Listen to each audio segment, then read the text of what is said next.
भगवान श्री कृष्ण को नमस्कार करते हुए आप सभी का अनंत अकेडमी ऑफ मैथमेटिक्स में स्वागत है।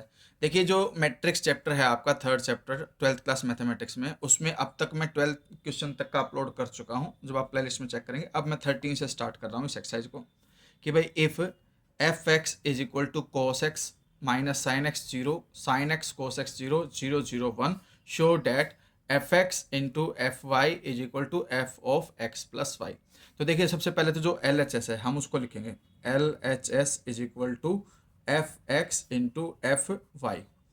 अब हमारे पास जो एफ एक्स है given cos x minus sine x zero, फिर यहाँ पर है आपके पास साइन एक्स, यहाँ कोस एक्स, यहाँ जीरो, फिर जीरो जीरो वन। ये तो आया एफ एक्स।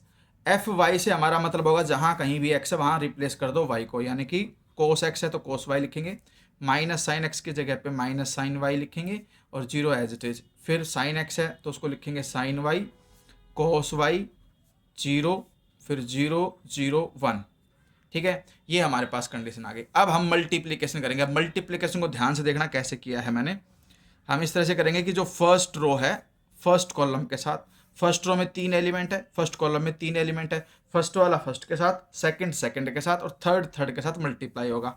तो कोस एक्स को तो मल्टीप्लाई करेंगे कोस वाई से, और वो लिख दिया जाएगा ऐसे कोस एक्स कोस वाई, फिर प्लस का साइन, माइनस का साइन एक्स है, यहाँ प्लस का साइन वाई है, तो माइनस ब्रैकेट में लिख देना minus sine x into sine y, क्योंकि बीच में प्लस आता है। फिर लास्ट एलिमेंट जीरो है, इसमें लास्ट एलिमेंट जीरो है, जीरो को जीरो से मल्टीप्लाई करोगे प्लस में जीरो ही आएगा। तो ये तो फर्स्ट रो फर्स्ट कॉलम हो चुका। अब सेकंड रो को फर्स्ट कॉलम के साथ, अब सेकंड रो के 3 एलिमेंट है, कॉलम के 3 एलिमेंट के साथ एक एक करके मल्टीप्लाई करेंगे। साइन एक्स को पहले कोस वाई के साथ, तो sine x into cos y, फिर प्लस का साइन, ये कोस एक्स सेकंड एलिमेंट, इधर साइन है, तो cos x into sine y, फिर थर्ड एलिमेंट जीरो है, यहाँ भी थर्ड एलिमेंट जीरो, तो प्लस में जीरो आ जाएगा। अब थर्ड रो और first column, zero into cos y zero, plus zero into sine y वो भी जीरो, और लास्ट में वन इंटू जीरो वो भी जीरो। तो यानी कि तीनों रो फर्स्ट कॉलम के साथ हो चुकी। सेम पैटर्न हम अप्लाई करेंगे कि तीनों रो सेकंड कॉलम के साथ हो। तो ये कोस एक्स है और ये माइनस का साइन वाई है, तो cos x into minus sine y, फिर सेकंड एलिमेंट है माइनस साइन एक्स, इसमें सेकंड एलिमेंट है कोस वाई, तो minus sine x cos y, और थर्ड एलिमेंट जीरो है तो जीरो से मल्टीप्लाई करके वो जीरो आएगा, उसको लिखो या ना लिखो कोई दिक्कत नहीं है। फिर ऐसे ही ये है sine x minus sine y, तो ये तो हो जाएगा साइन एक्स माइनस में साइन वाई। फिर कोस एक्स है, ये कोस वाई है, तो प्लस में cos x into cos y. फिर थर्ड एलिमेंट जीरो है, ये भी जीरो, वो प्लस में जीरो आएगा, वो उसको लिखने की जरूरत नहीं है।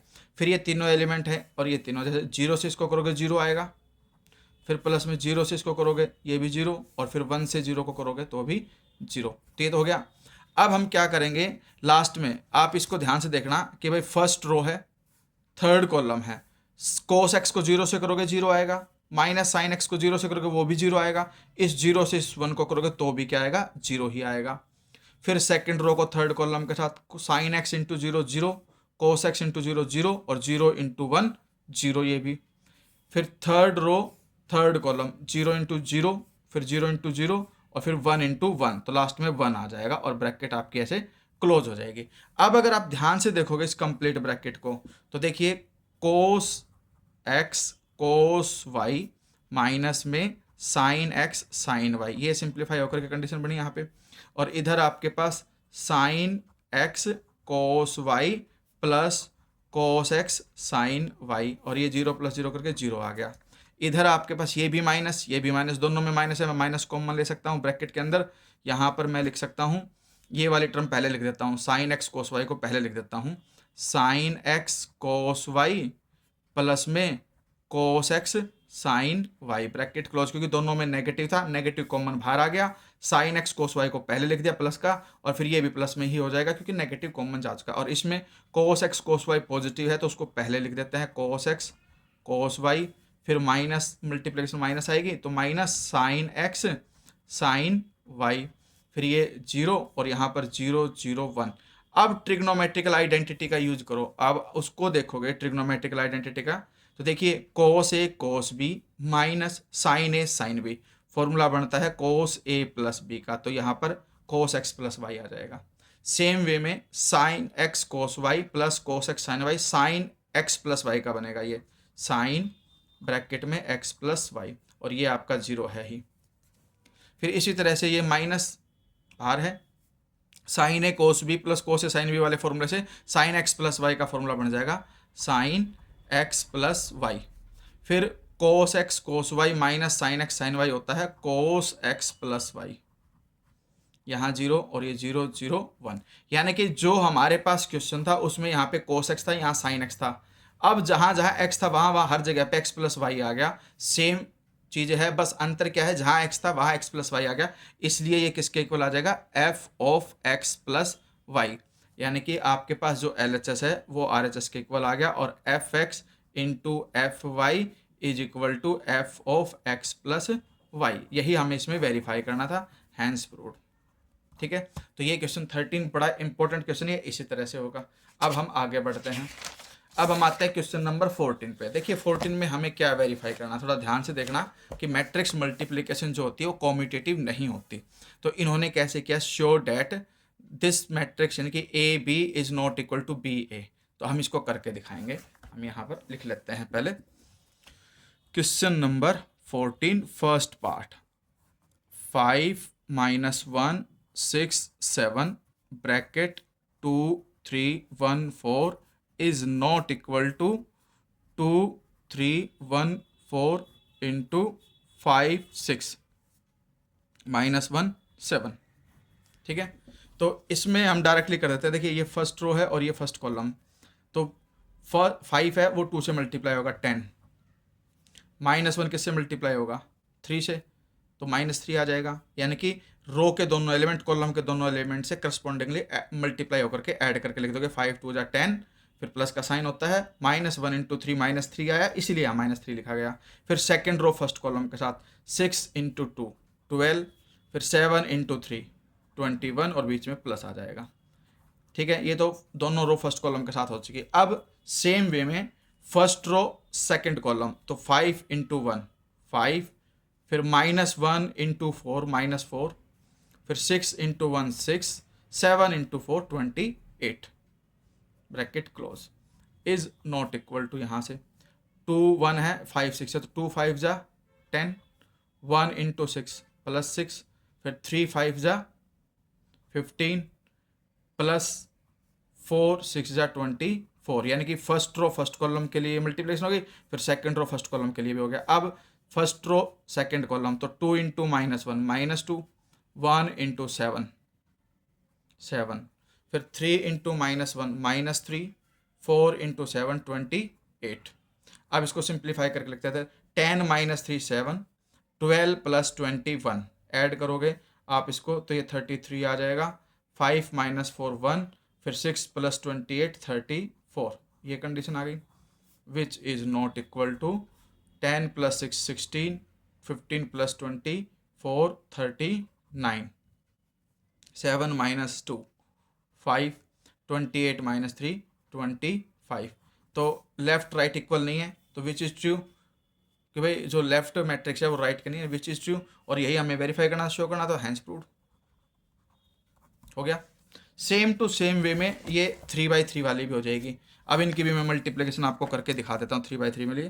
क्वेश्चन नंबर 14 सेकेंड पार्ट, हमारे पास 2 मैट्रिक्स हैं, लेफ्ट में तो ये है 1 0 1 2 1 1, फिर 3 0 0, इसका प्रोडक्ट है इसके साथ -1 0 2 1 -1 3 and 0 1 4 is not equal to, इधर भी आपके पास क्या है पलट कर लिख दिया, इस वाली मैट्रिक्स को पहले लिख दिया और इसको बाद में लिख दिया, तो हमारे पास ये कंडीशन आ गई कि -1 0 2 1 -1 3 0 1 4, ये एक मैट्रिक्स, और इधर आपके पास ये आ गई 1 2 3 0 1 0 और 1 1 0, ये कंडीशन आ गई।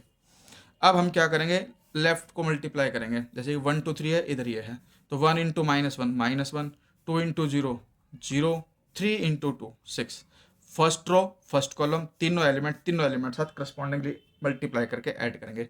फिर 0 इंटू -1 0, 1 इंटू 0 0, 0 इंटू 2 0।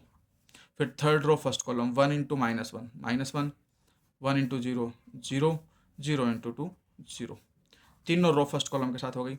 अब तीनों रो को हम किसके साथ करेंगे, हम पहले एक काम करते हैं, LHS ही ले लेते हैं, अलग अलग सोल्व कर देंगे, कोई दिक्कत नहीं है। फिर इसी तरह से हम क्या करेंगे, इसके साथ करेंगे हम 1 2 3 को 1 -1 3 के साथ 1 इंटू 1 1, 2 इंटू -1 -2, 3 इंटू 3 9। फिर 1 इंटू 1 1, एक मिनट, अब हम सेकंड वो कर रहे हैं ना, सेकंड रो को तो 0 आएगा, 0 इंटू 1 0, 1 इंटू 1 -1 एंड 0 इंटू 3 0। फिर third row 1 into 1 1, 1 into -1 and 0 into 3 0। अब इसी तरह से हमारे पास जो है ये कंडीशन आ जाएगी फर्स्ट सेकंड थर्ड रो को कॉलम के साथ, थर्ड कॉलम के साथ।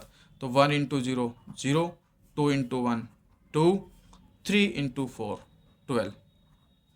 फिर second row third column 0 into 0 0, 1 into 1 1 and 0 into 4। फिर 1 इंटू 0 0, 1 इंटू 1 1 एंड 0 इंटू 4 0। ये हो गया प्रोडक्ट। अब इसको मैं ये लिख सकता हूँ सिंप्लीफाई करके, 6 - 1 5 0 -1, 9 + 1 10 10 - 2 8 -1 1 -1 0, 12 + 2 14 1 एंड 1। ये तो आया LHS। अब हम निकालेंगे RHS को, यानी कि जो RHS है उसमें ये कंडीशन है कि -1 0 2 1 -1 3 0 1 4, इसका प्रोडक्ट है इस मैट्रिक्स के साथ 1 2 3 0 1 0 1 1 0। अब इनका प्रोडक्ट करेंगे, ध्यान से देखना। First row first column -1 into 1 -1, 1 into 0 0, 0 into 1 0। फिर ये आ जाएगा आपके पास 0 इंटू 1 0, -1 इंटू 0 0 एंड 1 इंटू 1। फिर third row first column 2 into 1 2, plus 3 into 0 0 आ जाएगा ये, और प्लस में 4 इंटू 1 4। तीनों रो फर्स्ट कॉलम के साथ हो गई। अब तीनों रो को सेकंड कॉलम के साथ -1 इंटू 2 -2, 1 इंटू 1 +1, 0 इंटू 1 0। फिर 2 इंटू 2 4, सेकंड है ना, सेकंड 0 में, हाँ ये 0 आएगा, 0 -1 इंटू 1 -1 एंड 1 इंटू 1। अब थर्ड रो 2 2 जा 4, 3 1 जा 3 एंड 4 1 जा 4। सेकंड कॉलम के साथ भी हो गया। अब हम थर्ड कॉलम के साथ करेंगे। देखो -1 इंटू 3 -3, बाकी दोनों 0 है तो ऑटोमेटिकली बाद के 0 ही आएंगे। फिर ये वाला है आपके पास 0 इंटू 3 0, और बाकी दोनों इन दोनों की वजह से 0 हो जाएंगे, मल्टीप्लाई करोगे जब 0 से। फिर ये 2 इंटू 3 6 और 0 0। इसको अगर मैं सोल्व करता हूँ तो ये तो -1 आया, ये आपके पास +1, 4 + 2 6, -2 + 1 -1, -1 + 1 0, 4 + 4 8 + 3 11, -3 0 एंड 6। अब ध्यान से देखिए, क्या ये दोनों मैट्रिक्स सेम है? नहीं है, क्योंकि वो 1 8 14 है, तो इसमें -1, तो सीधी सी बात है LHS is not equal to RHS, hence proof. ठीक है, तो ये करना था हमें। इसके बाद जो क्वेश्चन है 15 16 17, वो थोड़े से अलग प्रकार के क्वेश्चन है, उसमें हमें ए स्क्वायर वगैरह का यूज करना पड़ेगा, तो वो एक वीडियो में मैं अलग से बनाऊंगा। ठीक है, तो पहले आप इन दोनों को समझिए, क्वेश्चन नंबर 13 और 14 और मैट्रिक्स मल्टीप्लिकेशन कैसे यूज हुई है उसको ध्यान से समझिए।